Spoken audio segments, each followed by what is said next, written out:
Good day, students. Our topic for today is elasticity. So the content of this video is all about stress, strain, Hooke's law, Young's modulus, and deformation. So let's start. So to begin with, let's define what is elasticity. So elasticity is the property of solid material to return to their original shape and size after the forces deforming them have been removed. So, yung elasticity, ito yung property ng ng solid material, 'di ba? Pag in-stretch mo siyang gano'n, then kapag binitawan mo, babalik siya sa original shape. So, it is the measure of deformation of an object when the force is applied. So, the object that are elastic, like rubber, have a high elasticity and stretch easily. So, kapag pagka sinabing high elasticity, dito mas malaki yung mas madali siyang ma-stretch. So, let's define muna yung para mas madali natin maintindihan yung elasticity. I-define muna natin yung stress. So, what is stress?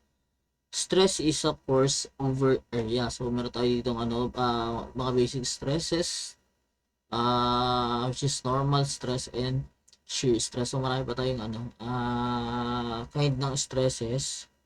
So, sa normal stress, sinasabi dito na yung normal stress is equal to force over perpendicular area. So, kapag ang force in-apply mo sa perpendicular dun sa area niya, so, matatawag mo siyang normal stress. So, sa normal stress, meron tayong dalawa. So, meron tayong tensile stress saka compressive stress. So, ano ba pinagkaiba ng dalawa? So, yung dalawa na yun, pinagkaiba nila is yung direction ng force. So, kapag yung force is away from the object, ang tawag doon ay tensile stress. So, kapag yung forces naman is towards the object, so yung nagkikreate siya ng compression, that is yung compressive stress yung na-experience ng object. So, meron tayo ditong formula, yung normal stress is equal to, yung sigma is equal to P over A. So, ganun lang kasimple yung formula ng stress. So, next naman, meron tayo ditong shearing stress. So, meron tayo ditong force over parallel area. So, yung yung makikita nyo dito sa object, yung force, yung area na tinutukoy dyan is itong pink. Yung force niyan, kaya na shear siya. Kasi nga, yung force is parallel dun sa yung shearing area dito. Ito. So, yung imagine nyo, yung nagpunit ka ng papel. So, yung napunit yung papel dahil meron kang shear force na in-apply na equal and opposite in direction. So, nag-apply ka ng force equal and opposite, then napunit siya, that is naganap is shearing stress. So, meron tayo dito shearing stress formula. So, ito yung notation naman natin kapag shearing is equal to V over A. V is the force and A is parallel area. So, pinagkaiba nila, same silang force over area, pinagkaiba na P for normal stress and V for shearing. Ayan tao, sigma. So, yun yung pinagkaiba ng normal stress sa shearing stress. So, example ng normal stress. So, meron tayo dito a hollow steel tube with an inside diameter of 100 mm must carry a tensile load of 400 kN. So, the outside diameter of the tube is, if the stress is limited to 120 meganewton per square meter. So, ang hinahanap natin dito is yung outside diameter ng tube. So, if the stress is limited to, so yung hollow steel tube must carry a tensile load of 400 kN. So, ayan. Ano yung outside diameter? So, itong outside diameter, pwede mo siyang lakihan. Pero kasi, pagka nilakihan mo siya, kailangan limited yung stresses, 200. So, formula natin yung normal stress. So, compressive is equal to P over A. So, dito ay tensile P over A. So, meron tayo ditong pinag cross multiply ko lang sila kasi nga ang hinahanap natin is diameter. So, dito siya makukuha sa A na to. Tayo P over stress.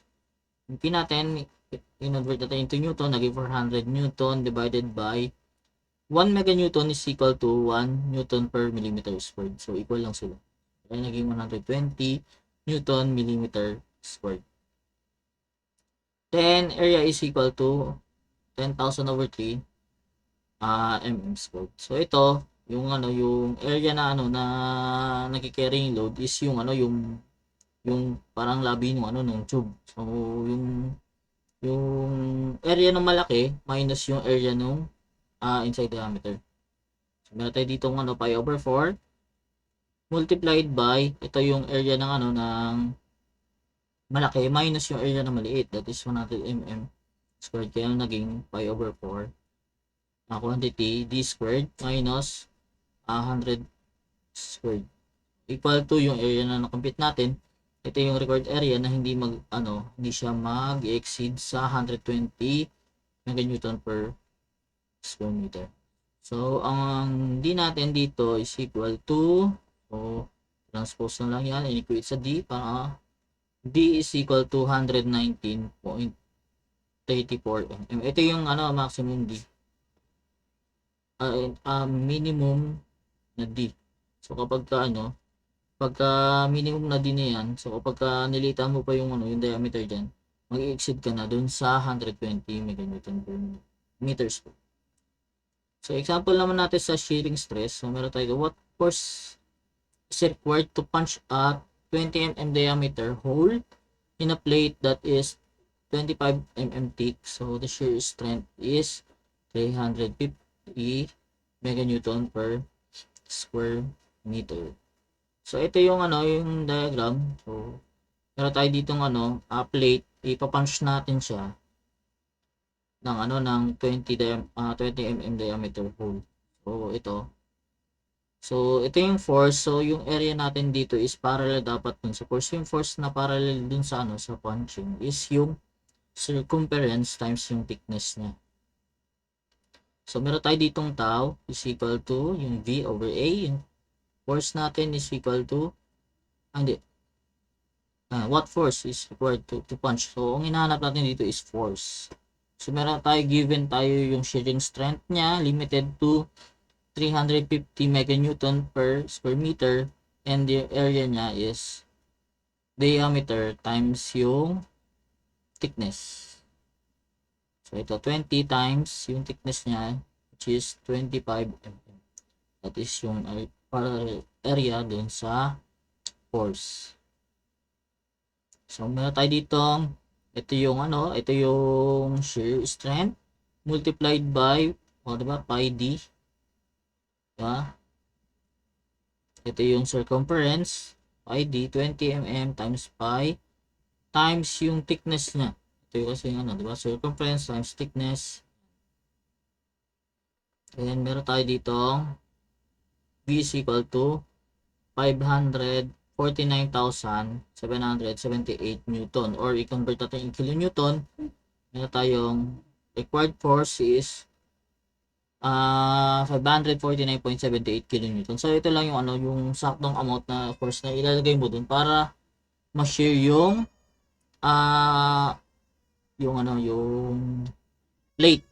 So, kapag less yung in-exert mong effort in-exert mong force dyan, hindi mo siya mapapunch kasi ito yung shearing strength niya. Sabihin, pagka nag-exceed ka nag-apply ka ng force na 550, mapapunch mo siya. So, kaso nga lang, excess na yun.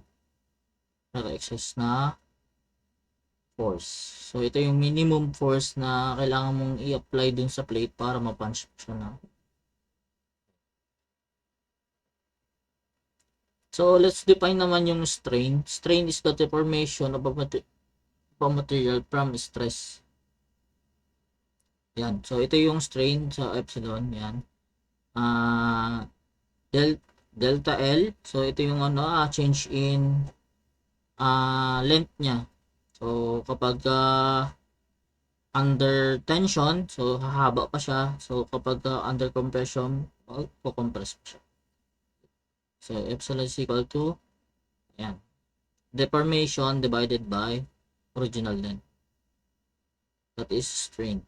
So dito makikita nyo dito sa sa figure. So ito ay, itong upper dito is nagre-represent nung stress, then dito naman nagre-represent yung strain.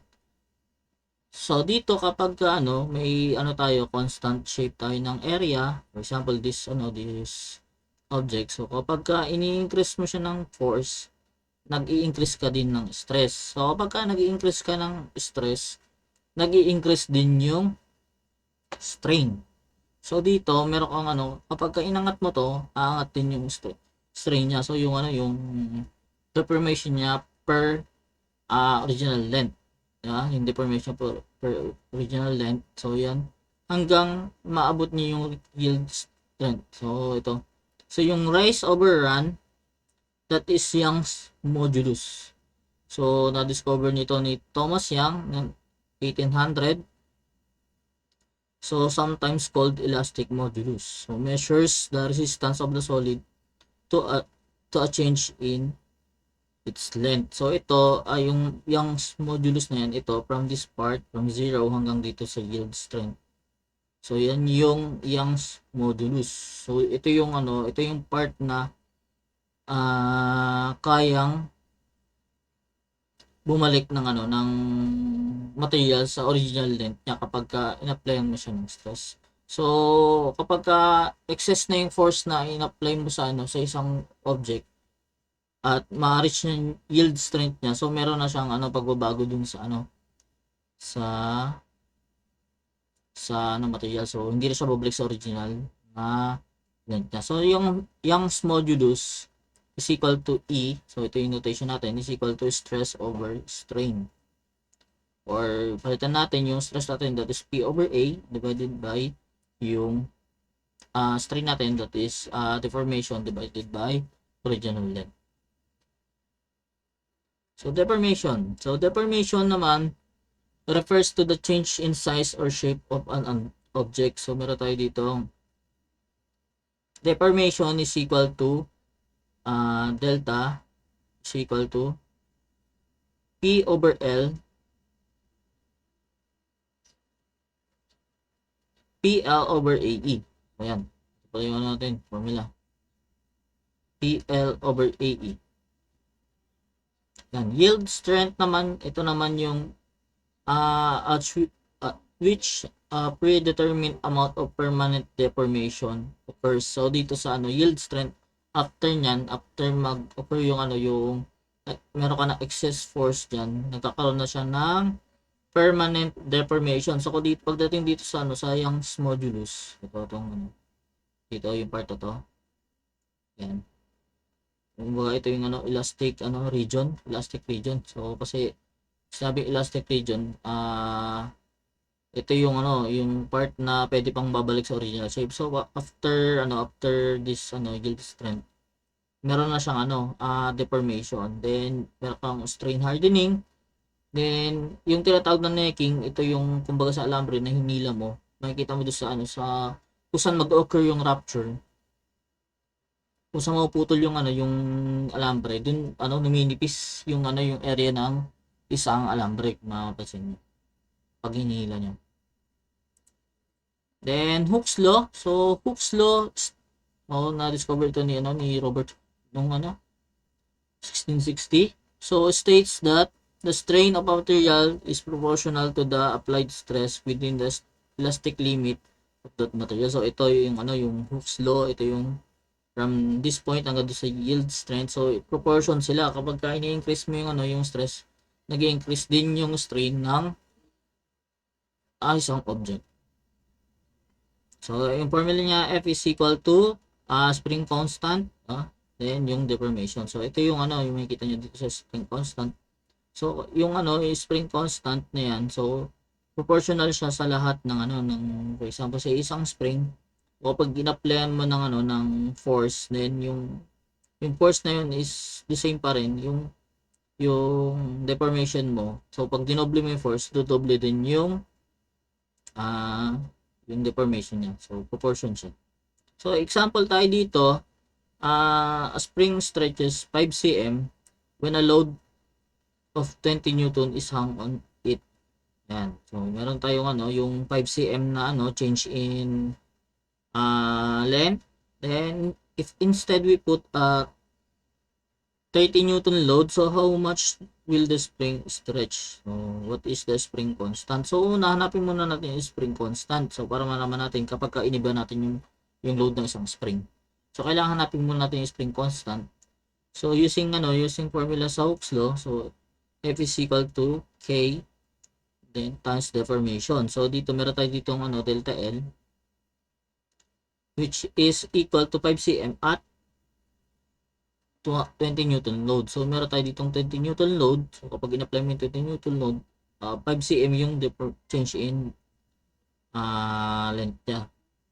Then F is equal to K times deformation. So 20 newton yung in-apply natin equal to yung spring constant, then yung deformation niya 5 cm. So yung spring constant pala is equal to 20 newton per 5 cm. So dito is equal to 4 newton per cm yung yung change in yung deformation na nagaganap sa sa spring. Then ito yung spring constant ng spring. Then naman yung deformation niya kapag 30 newton na yung nilagay natin dun sa sa spring. So inserting load equal to 30 newton. So F is equal to K L. So L is equal to 30 newton divided by yung spring constant natin 4 newton per cm equal to 7.5 cm. So kapag nag-apply ka ng load na 30 newton, automatic yung yung deformation na mangyayari is 7.5.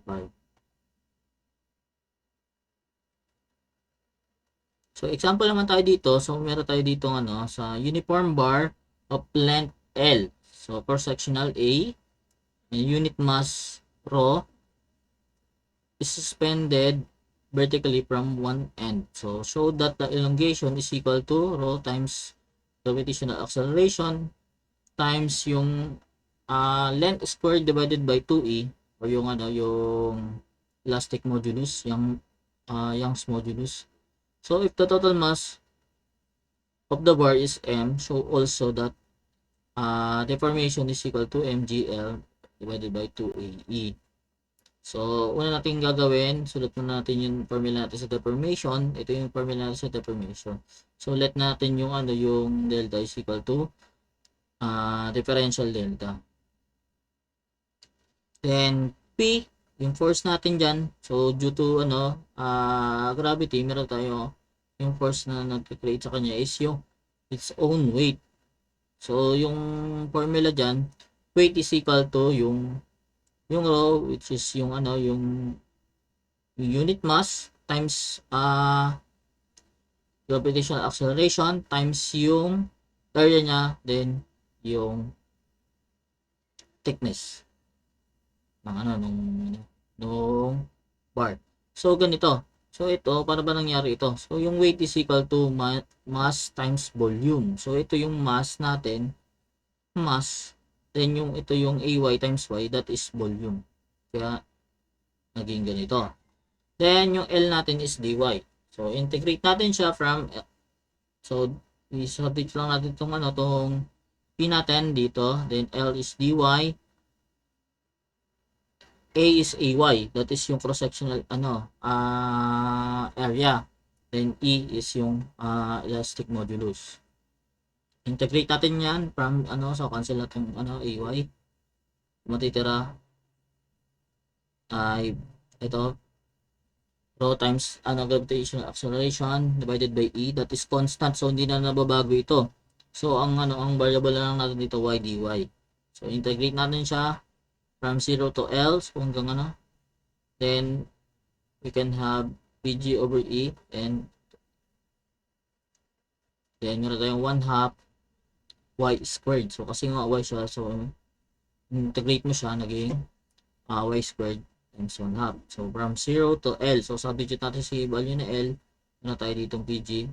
1 half L squared minus 0. So, deformation is equal to PGL squared divided by 2E. So, show naman natin kapag yung total mass is equal to M.